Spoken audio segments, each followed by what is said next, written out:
In the bank of the Ohio River, about 130 miles above its junction with the Mississippi, is a large cave. Before you come to this place, you are presented with a scene truly romantic. You see large, ponderous rocks piled one upon another, of different colors, shape, and sizes. Some appear to have gone through the hands of the most skillful artist. Some represent the ruins of ancient edifices. Others thrown promiscuously in and out of the river as if nature intended to show us with what ease she could handle these mountains of solid rock.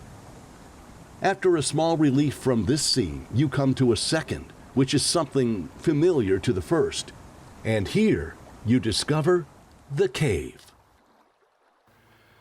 Those were the words of Zadok Kramer from his 1802 edition of The Navigator. It was a guide that river travelers used to navigate the Ohio and Mississippi rivers, and it was one of the earliest descriptions of this place we know as Cave-in Rock. Today, we're giving you an inside look at the dark legends and incredible history surrounding this iconic place as we travel the Illinois Backroads. This backroad along the Ohio River takes you to a place where river pirates and counterfeiters once roamed. Welcome to Cave-in Rock State Park, located just off Highway 1 in Hardin County. Today, this is a quiet, serene place, a favorite stop for a picnic, hike, or a camping trip. But the main attraction is the cave and its history. Well, we know prehistoric Americans were here, and with mound builder sites up and down the river, we know that there were prehistoric peoples that were in the area.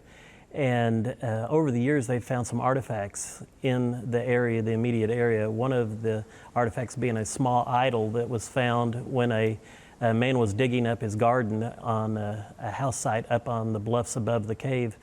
Also, when people first started coming to the area, they found several of the Native American stone box graves in the immediate area here. So we know that Native American prehistoric peoples were using the cave before the Europeans arrived.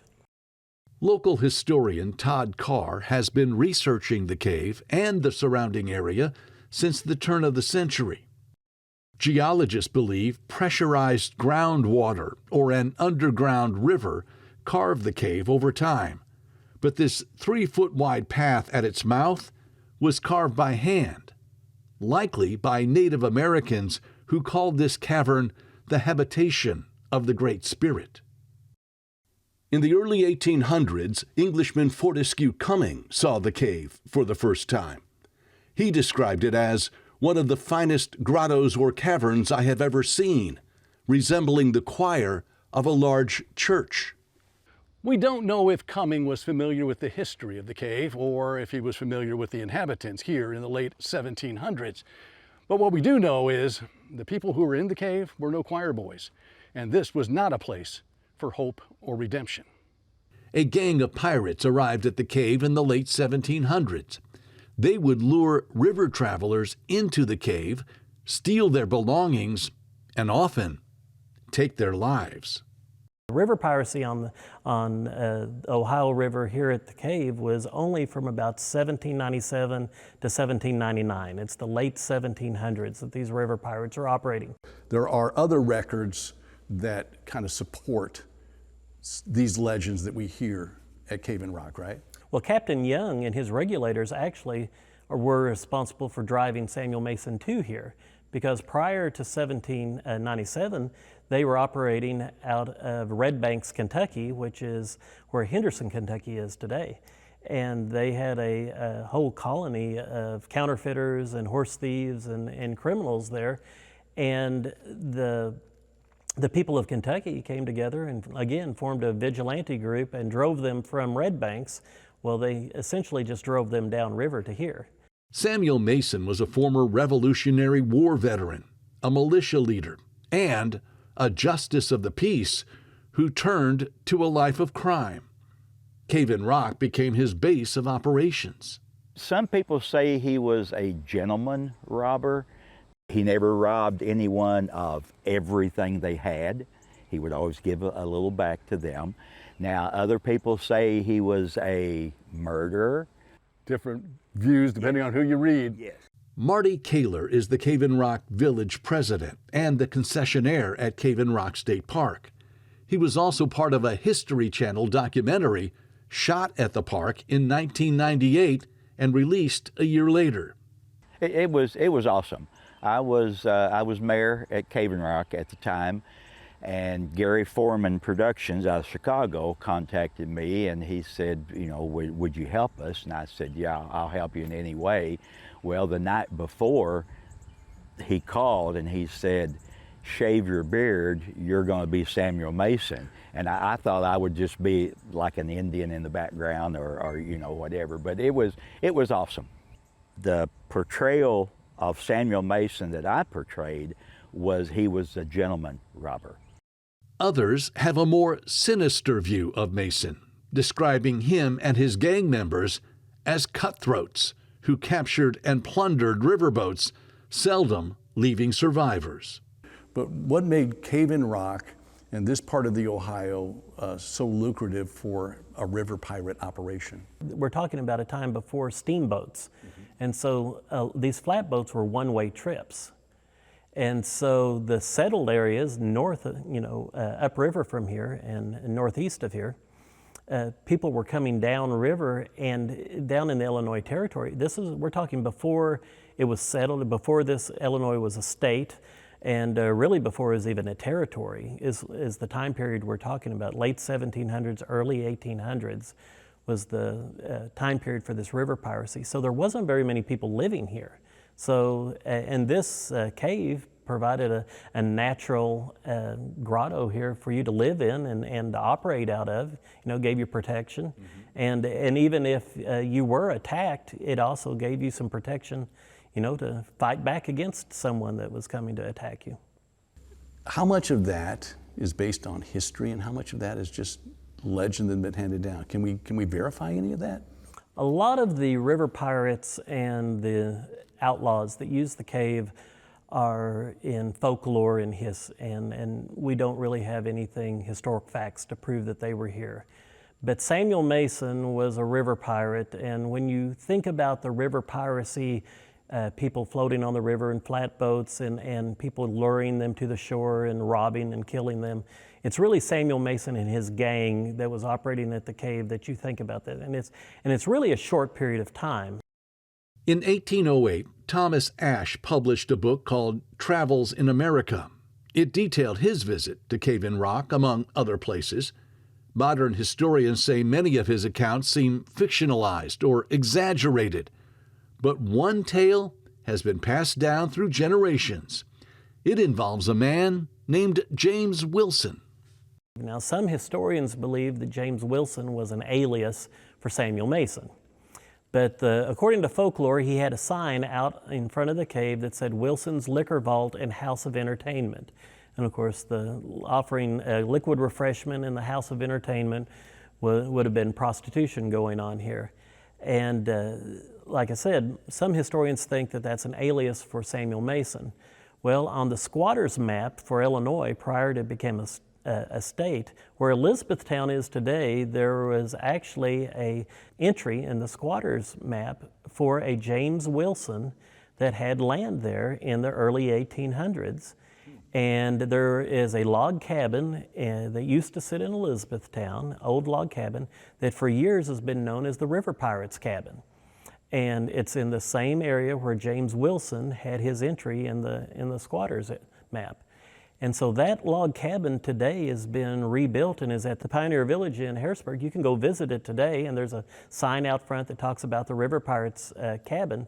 But that cabin, which historically has been a river pirate's cabin, that's folklore that's been told for decades and decades. There's actually some records that a James Wilson lived in that area, and there's folklore that James Wilson had his liquor vault and house of entertainment here at the cave. Another legend of Cave-in Rock involves the infamous Harpe brothers, widely considered to be the first serial killers in American history. Historians like Otto Rother tell us the Harpes killed at least 39 people, mostly in Tennessee and Kentucky. One story involves the Harpes joining Mason's gang at the cave and taking part in pirating a riverboat, killing all on board except the captain.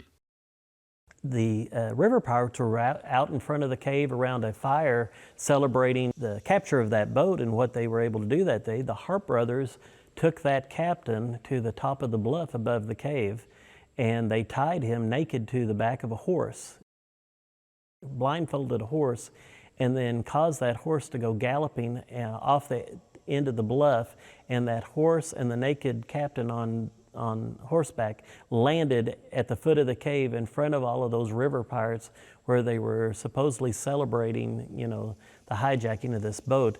And that story is that episode was too much even for these river pirates. And they ran off the Harpe brothers after that and said, "You're too much for us, you need to go on somewhere else." Carr casts doubt on whether the Harpes were ever at the cave. He says, while it's possible, it's unlikely they traveled this far north.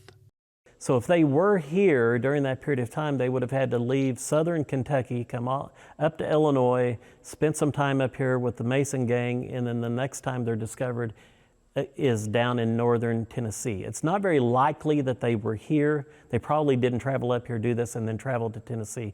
Legend tells us of other outlaw groups associated with the cave, like the James Ford gang out of northern Kentucky, and his associate, Isaiah Potts. Some say Frank and Jesse James also hid out here, although that's speculative. They are legends, though, that today help draw visitors to this park.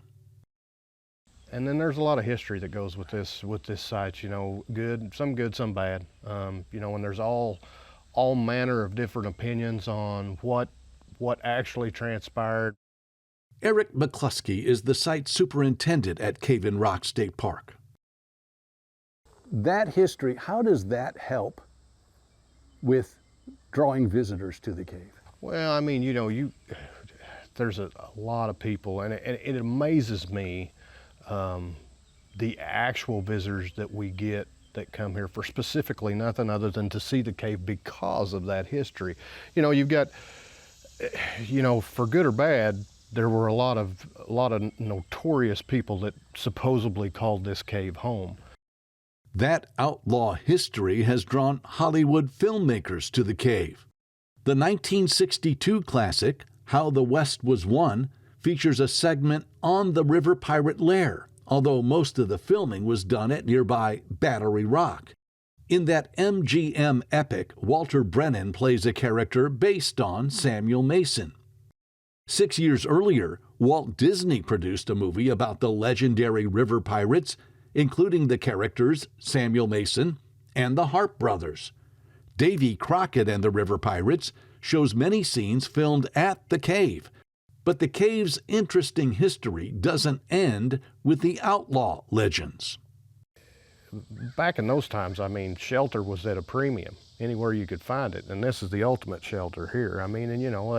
It was a shelter for, like you say, it's been a business, it's been a hideout, it's been some place to seek refuge. It's been utilized for a lot of stuff. It really has. It's amazing if you get to reading about it. Yeah. Mm-hmm. In his book, Cave-in Rock, Pirates and Outlaws, Todd Carr details other interesting stories regarding the cave. In the late 1800s, Hardin County was known for producing a lot of potatoes, and a big potato producing area. And here on this side of the county, they would bring the potato crop to the cave and use this like a giant root cellar to store those potatoes in till they wanted to take them to market. So being right here on the river, they could bring their boats right up to the front of the cave. They would load potatoes right out of the cave into the boats to take them off to market. So this would be a gathering area where they would bring all the potatoes to store, because it's always cool inside the cave here. It also served as a billboard for passing steamboats like when St. Jacob oil was painted above the cave, advertising a popular liniment used in the late 1800s. When we're talking about the days of the steamboats going up and down the river, you know, as they came downriver, this cave is an obvious landmark, and it was the perfect place for someone to put an advertisement on, like we do billboards along the interstate today. This was a billboard on the side of the Ohio River advertising a liniment that encouraging people to buy St. Jacob's oil. There was a man named Yakey who purchased the land above the cave, and then he gave this cave new life in a musical way, didn't he? Yes, Yakey was a violin maker, and he actually had a patent for a violin that he had invented. And he built a dance floor in the back, a wooden dance floor, and put a fence across the front of the cave. And then on Saturday nights, he would invite people from Cave Rock to come out to the cave and charge them a nickel at the gate to come in and have a dance on Saturday nights here at the cave. And not only that, but his brother-in-law was one of the men that operated packet boats up and down the river at that time. The mail and a lot of the goods traveled from town to town by packet boat. And Richard McConnell was his name. And two of his packet boats were actually built inside of the cave. One of them was a wooden-hulled boat called the Egyptian, and one was a steel-hulled boat called the Catherine. And what they did, they built the boats in the cave, and then in the spring, when the river comes up, they floated them out with the river. When the river came in the cave, they were able to take it from this dry dock out into the river and float them. And so two of his packet boats were built here in the cave. In 1929, 200 years after French explorers first discovered the cavern in the rock, Cave in Rock became a state park. It's one of the first 6 areas in Illinois to be designated as a state park. It's one of the smallest state parks in Illinois, covering just over 200 acres, but it still draws more than 500,000 visitors annually. It's just a steady stream, 7 days a week, which is great for this area. You know, this is you know, about as far south as you can go. I mean, Kentucky's right there, and we get a lot of draws from, you know, out of state. You know, it utterly amazed me when I first took over here. It doesn't anymore. It's just the norm now. Many of those visitors document their trip with YouTube videos, reels, and Instagram posts, along with social media photos. Some of the best pictures are the ones from inside the cave, looking out with the, you know, with the river boats going by, the barges. We get a lot of photographers down here that take a lot of pictures. Get a lot of graduation, a lot of prom pictures. You know, it's just a, I want to say an iconic place for photography, but Yeah, that's that iconic shot of this with people silhouetted against that bright sky that you see so often. At one time, riverboats would dock at the cave, giving passengers a chance to explore the cavern and its history. it used to be a stop when they had, you know, a lot of river tours down here. This used to be a stop. They would let them off, they'd walk up to the restaurant, make a tour, they'd eat, and then they'd come back, get on the ship, and away they go. They're so big that the smokestacks of those ships were almost level with the top of the, you know, up above the cave. I mean, that's how big those boats are. While the cave is the main attraction, the park provides many more amenities, including a campground that offers 34 Class A sites and 25 others for those who prefer tent camping. We run about 550,000 visitors annually through the park. We offer small hiking trails. We have a campground. We have a restaurant, and then we have lodging. We have 4 duplex cabins that are well utilized. Then we have the cave, which is the focal point of the site, obviously. Marty Kaler operates the restaurant and the cabin rentals, a job he's enjoyed since 2002. It's a full-service restaurant serving breakfast, lunch, and dinner. We have the best fish in Southern Illinois. So it offers anything and everything. We have entertainment on the patio on Saturday evenings. So just a little bit of everything. You're known for your catfish.